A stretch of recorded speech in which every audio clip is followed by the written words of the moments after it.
تراویح پڑھنے والے کو اللہ تعالیٰ ایسی ایسی چیزیں عطا فرماتا ہے کہ بندہ گمان نہیں کر سکتا، خیال نہیں کر سکتا۔ ایک ایک سجدے پر جب بندہ تراویح کا سجدہ کرتا ہے اللہ تعالیٰ فخریہ طور پہ فرشتوں میں فخر فرماتا ہے اور فخریہ طور پہ اس بندے کو دیکھ رہا ہوتا ہے۔ ہم لوگ کیا کرتے ہیں کہ وہ جیسے ہی رمضان کا مہینہ آتا ہے، تراویح پڑھنے کا موقع آتا ہے تو اس میں بحثیں چھیڑتے ہیں، بحثیں ہونا شروع ہو جاتی ہیں نوجوان طبقے میں۔ کوئی کہہ رہا ہوتا ہے 8 رکعت تراویح پڑھیں گے، کوئی کہتا ہے 20 رکعت پڑھنا چاہیے۔ اس میں ایک بحث کا ماحول چھیڑ دیتے ہیں۔ بھائی عبادت میں بحث کیسی؟ بعض لوگ کہتے ہیں کہ نہیں یار یہ تو حدیث سے ہی ثابت نہیں، وہ اتنا کمال کر دیتے ہیں، کہتے ہیں یہ تو حدیث سے ثابت ہی نہیں ہے۔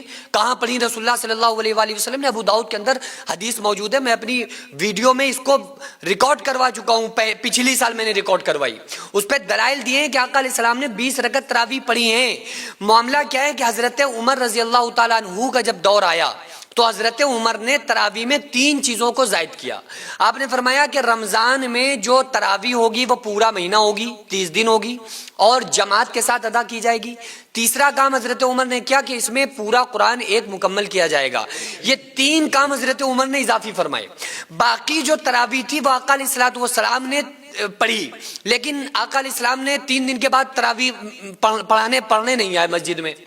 تو جب اگلے دن آئے نا تو آقا علیہ الصلوۃ والسلام نے اس کی وجہ بیان کی، لیکن جب حضرت عمر نے یہ حکم دیا نا کہ 30 دن تراویح پڑھی جائے تو ایک شخص کھڑا ہو گیا، کہنے لگا کہ اے امیر المومنین فاروق اعظم، آپ اس کام کو کیسے کر سکتے ہیں جس کام کو رسول اللہ صلی اللہ علیہ وآلہ وسلم نے نہیں کیا؟ آقا علیہ السلام نے تو 30 دن تراویح نہیں پڑھی ہے، تو آپ کیسے 30 دن پڑھوا سکتے ہیں؟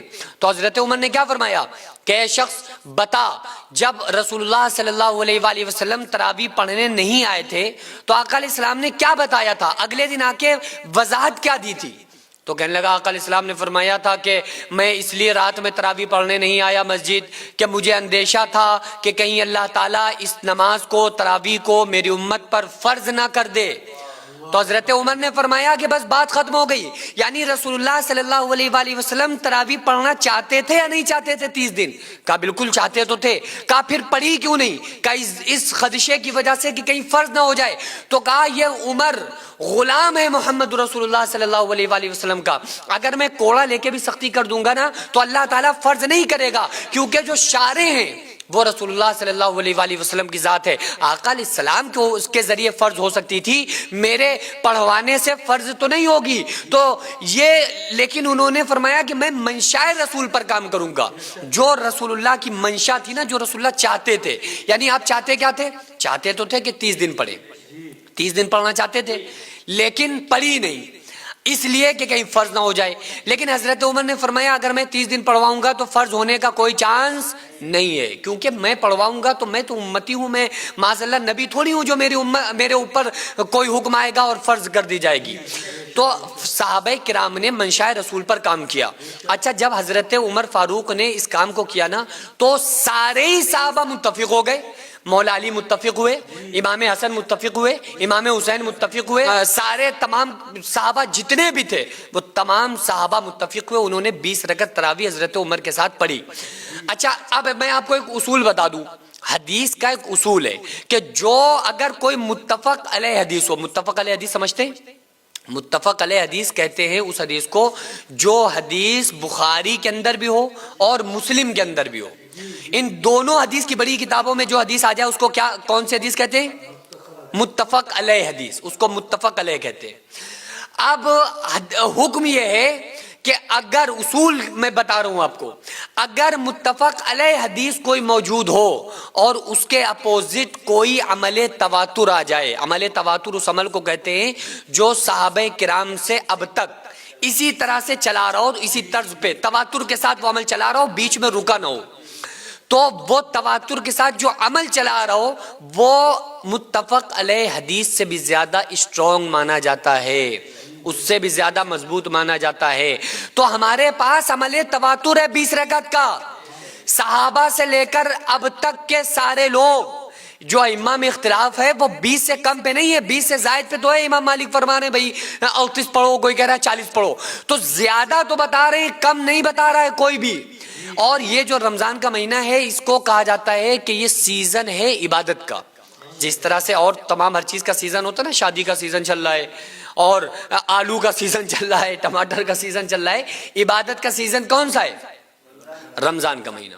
تو رمضان عبادت کا مہینہ ہے، اس مہینے میں ہمیں عبادتوں میں اضافہ کرنا چاہیے، ہمیں چاہیے، اور ہم عبادتوں کو شارٹ کرنے میں لگے کہ نہیں یار اتنی، اللہ تعالیٰ تراویح کے ایک سجدے پر 1500 نیکیاں عطا فرماتا ہے، اسی ایک سجدے پر اللہ تعالیٰ جنت میں ایک ایسا محل تیار کرتا ہے جس کے 60,000 سونے اور چاندی کے دروازے ہوتے ہیں۔